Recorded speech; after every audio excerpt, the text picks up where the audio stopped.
Hello and welcome to शोध ज्ञान classes dear learners.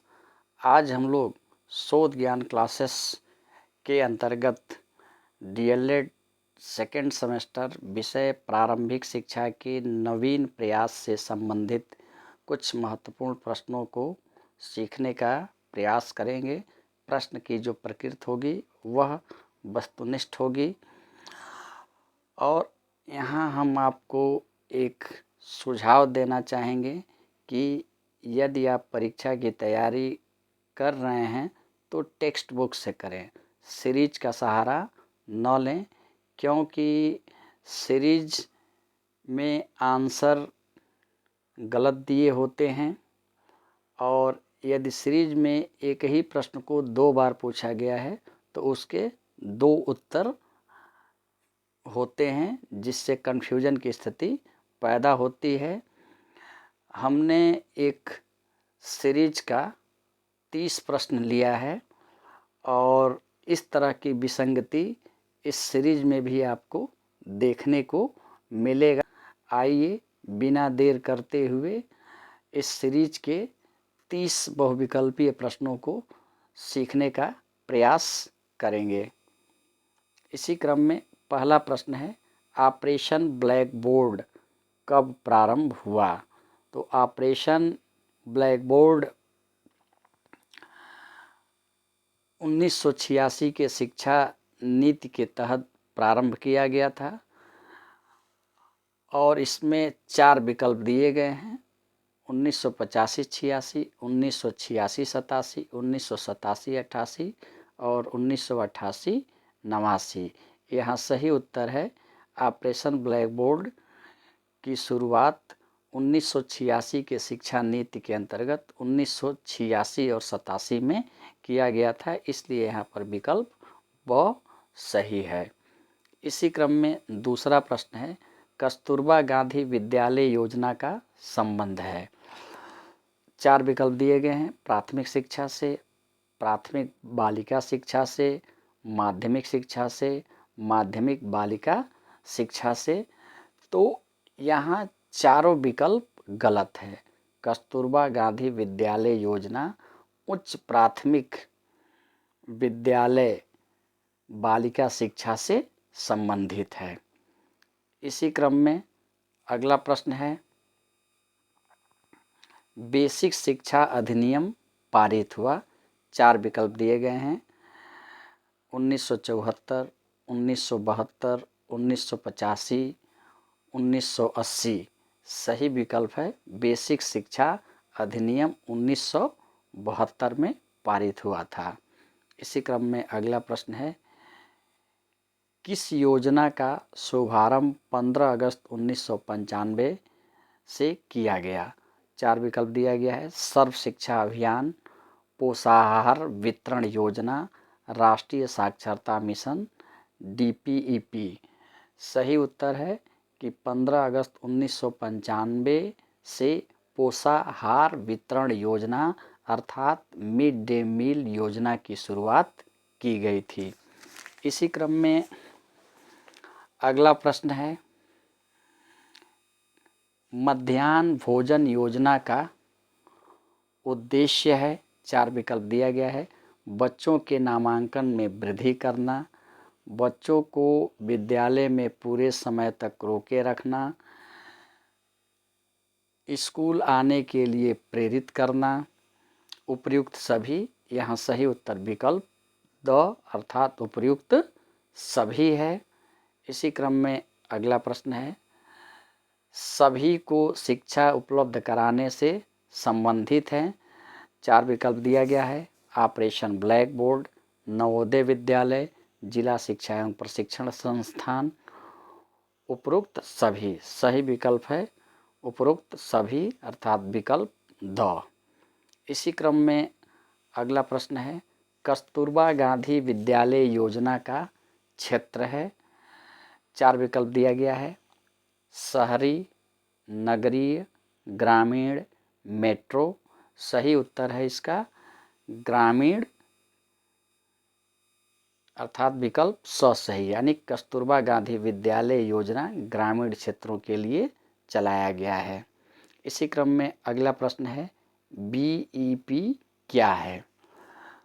BEP का पूरा नाम है बेसिक शिक्षा परियोजना, इसलिए 8वें प्रश्न में विकल्प अ सही है। इसी क्रम में 9वें प्रश्न की तरफ हम बढ़ते हैं। उच्च अध्ययन शिक्षा संस्थान कहाँ है। 4 विकल्प दिया गया है, लखनऊ, दिल्ली, वाराणसी और प्रयागराज। सही उत्तर है प्रयागराज, अर्थात विकल्प द उच्च अध्ययन शिक्षा संस्थान प्रयागराज में है। इसी क्रम में अगला प्रश्न है उत्तर प्रदेश में मिड डे मील योजना कब लागू की गई थी। 4 विकल्प दिया गया है, 11 सितंबर 2004, 1 सितंबर 2004, 29 सितंबर 2004 और 14 सितंबर 2004। यहाँ पे चारों विकल्प गलत हैं। उत्तर प्रदेश में मिड डे मील योजना की शुरुआत 1995 में किया गया था और 1995 में कक्षा 1 से लेके 5 तक यानी कि प्राइमरी स्तर पर मिड डे मील की शुरुआत की गई थी। फिर 2001 में इसकी सफलता को देखते हुए उच्च प्राथमिक स्तर पर भी मिड डे मील को लागू किया गया और उत्तर प्रदेश सरकार ने 2004 में इस योजना का नाम बदलकर नेशनल मिड डे स्कीम कर दिया। तो यहाँ पे चारों विकल्प गलत है। सही उत्तर है कि उत्तर प्रदेश में मिड डे मील योजनाएं की शुरुआत 1995 में की गई, जो प्राथमिक शिक्षा में सबसे पहले लागू किया गया। इसी क्रम में अगला प्रश्न है कस्तूरबा गांधी बालिका विद्यालय योजना भारत सरकार के द्वारा कब चलाया गया। यहाँ 4 विकल्प दिया गया है, 2008, 2005, 2006 और 2007। यहाँ पर भी चारों विकल्प गलत है। कस्तूरबा गांधी बालिका विद्यालय योजना जुलाई 2004 में लागू किया गया था। इसी क्रम में अगला प्रश्न है जिला प्राथमिक शिक्षा कार्यक्रम की क्या विशेषता है। 4 विकल्प दिया गया है, शिक्षा में सबकी भागीदारी, शिक्षा में बराबरी पर बल, नए शैक्षणिक प्रयोग। चौथा विकल्प है उपरोक्त सभी। यहाँ सही विकल्प है उपरोक्त सभी, अर्थात विकल्प द सही है। इसी क्रम में अगला प्रश्न है अध्यापक शिक्षा हेतु नियामक संस्था है। 4 विकल्प दिया गया है, NCTE, दूसरा है NCERT, तीसरा है CTE और चौथा है MHRO। सही उत्तर है अध्यापक शिक्षा हेतु नियामक संस्था NCTE है, अर्थात यहाँ विकल्प असही है। NCTE का फुल फॉर्म होता है national council for teacher education. इसी क्रम में अगला प्रश्न है नवोदय विद्यालय की स्थापना किसकी सिफारिश पर की गई। 4 विकल्प दिया गया है, कोठारी आयोग, माध्यमिक शिक्षा आयोग, नई शिक्षा नीति 1986 और यशपाल समिति। सही उत्तर है कि नवोदय विद्यालय की स्थापना नई शिक्षा नीति 1986 के अंतर्गत की गई थी, इसलिए यहाँ पर विकल्प 100 सही है। इसी क्रम में अगला प्रश्न है जब कोई बालक किसी भी अवस्था में प्राथमिक शिक्षा पूर्ण किए बिना ही विद्यालय छोड़कर चला जाता है तो वह क्या कहलाता है। 4 विकल्प दिया गया है, अवरोध, पृथक्करण, ह्रास्य, विभाजन। सही उत्तर है अवरोधन। अपव्यय और अवरोधन दो कॉन्सेप्ट है। एक ही विद्यार्थी का एक ही क्लास में बार बार फेल होना अपव्यय कहलाता है, और अवरोधन का तात्पर्य है कि विद्यार्थी अपनी शिक्षा पूर्ण किए बिना बीच में ही पढ़ाई छोड़कर चला गया, फिर क्या नाम है आकर पढ़ाई की शुरुआत करता है, यानी कि पढ़ाई करता है छोड़ता है, तो वह अवरोधन कहलाता है। इसी क्रम में अगला प्रश्न है, देश के प्रत्येक जनपद में डाइट की स्थापना की संस्तुति किस राष्ट्रीय शिक्षा नीति के तहत की गई? चार विकल्प 1986, 1978, 1981, 1991। सही उत्तर है डाइट की स्थापना 1986 के शिक्षा नीति के अंतर्गत किया गया था, इसलिए यहाँ पर विकल्प असही है। इसी क्रम में अगला प्रश्न है, ऑपरेशन ब्लैक बोर्ड योजना का सुझाव दिया था? चार विकल्प दिया गया है। राम मूर्ति समीक्षा समिति 1990, दूसरा है यशपाल समिति 1993, तीसरा विकल्प है राष्ट्रीय शिक्षा नीति 1986, और चौथा विकल्प है राष्ट्रीय शिक्षा नीति 1968। यहाँ सही उत्तर है विकल्प 100, अर्थात ऑपरेशन ब्लैक बोर्ड योजना का सुझाव राष्ट्रीय शिक्षा नीति 1986 में दिया गया था। इसी क्रम में अगला प्रश्न है, NPEGEL में किस कक्षा की अपवंचित लड़कियों के अध्ययन करने का प्रावधान है? यहाँ पे चार विकल्प दिया गया है, 2 से 4, 1 से 8, 3 से 5, और चौथा विकल्प है 4 से 7। तो यहाँ भी चारों विकल्प गलत है। सही उत्तर है 6 से 8।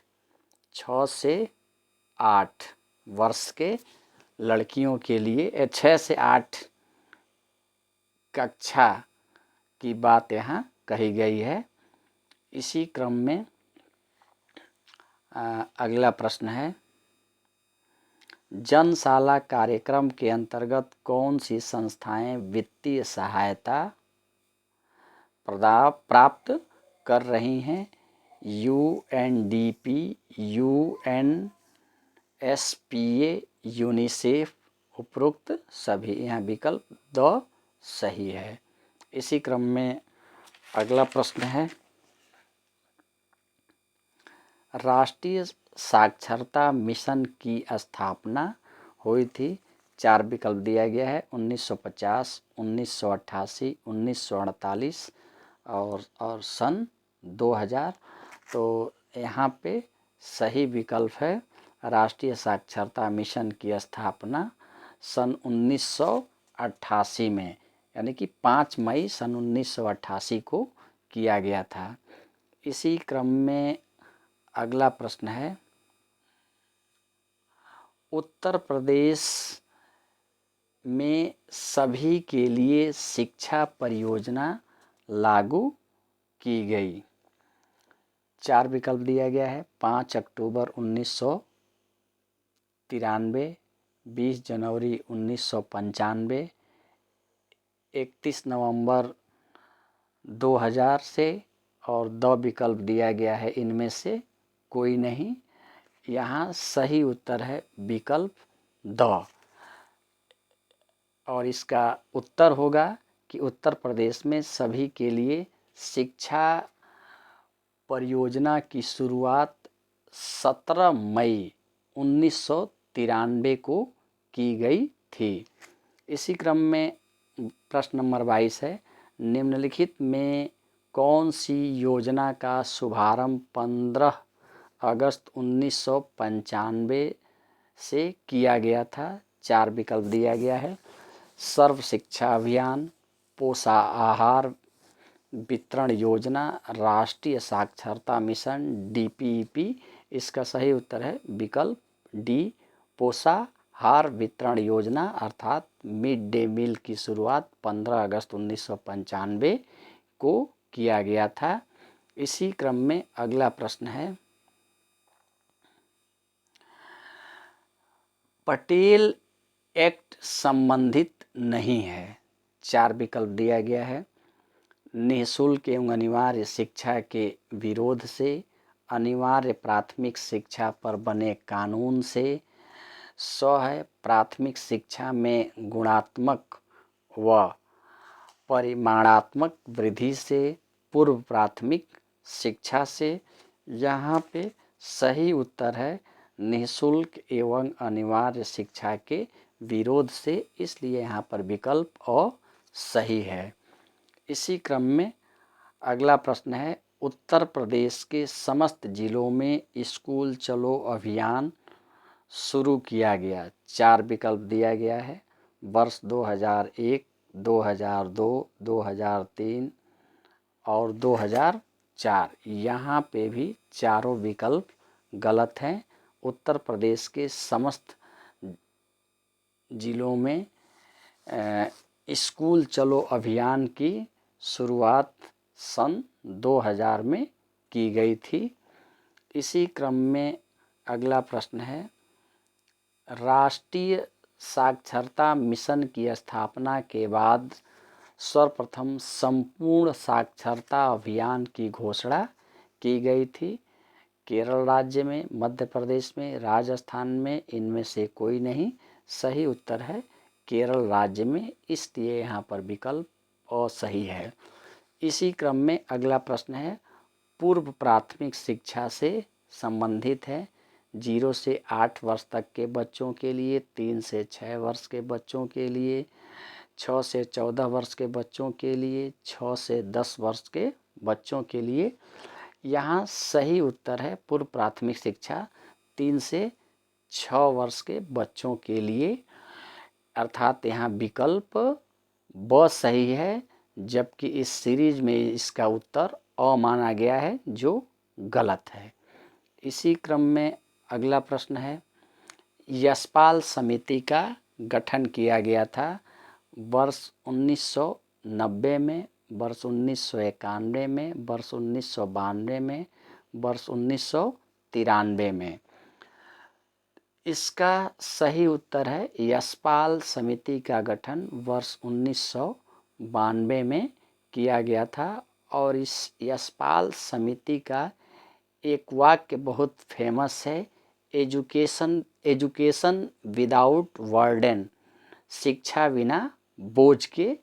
यह प्रश्न कई बार पूछा गया है कि किस समिति ने कहा है शिक्षा बिना बोझ के, तो इसका उत्तर होगा यशपाल समिति। यहाँ पे एक चीज़ और स्पष्ट कर दें कि यहाँ पे आप ये 1993 देख रहे हैं। अभी इसके ऊपर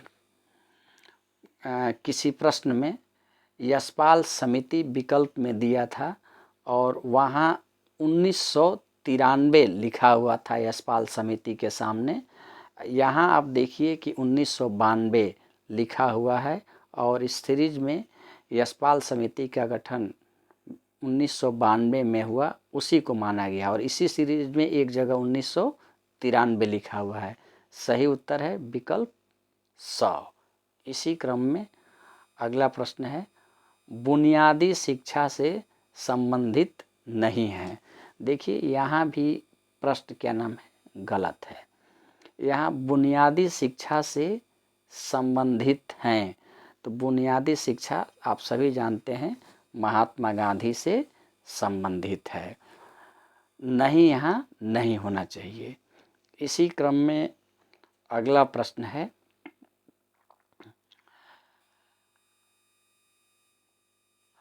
पोषाहार वितरण योजना का उद्देश्य नहीं है। 4 विकल्प दिया गया है, बच्चों का विद्यालयों में ठहराव तथा वृद्धि करना, बच्चों को स्वस्थ एवं पुष्ट बनाना, शिक्षा में अपव्यय तथा अवरोधन को कम करना, कुपोषण की समस्या को दूर करना। यानी कि मिड डे मील योजना का उद्देश्य नहीं है। अब इन चारों में क्या उद्देश्य नहीं है? तो बच्चों का विद्यालयों में ठहराव एवं वृद्धि करना, यह इसका उद्देश्य है।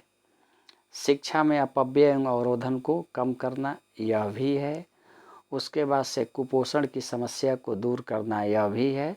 यहाँ पे विकल्प ब गलत है। इसी क्रम में 30वां प्रश्न है, अध्यापक शिक्षा हेतु नियामक संस्था है।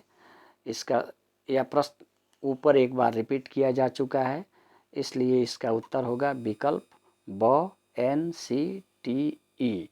तो अब आपने देखा कि कुल 30 प्रश्नों में कई सारे प्रश्न ऐसे हैं जिनके उत्तर इस सीरीज में गलत दिए गए हैं और कई ऐसे प्रश्न हैं जिनके 2 आंसर दिए गए हैं।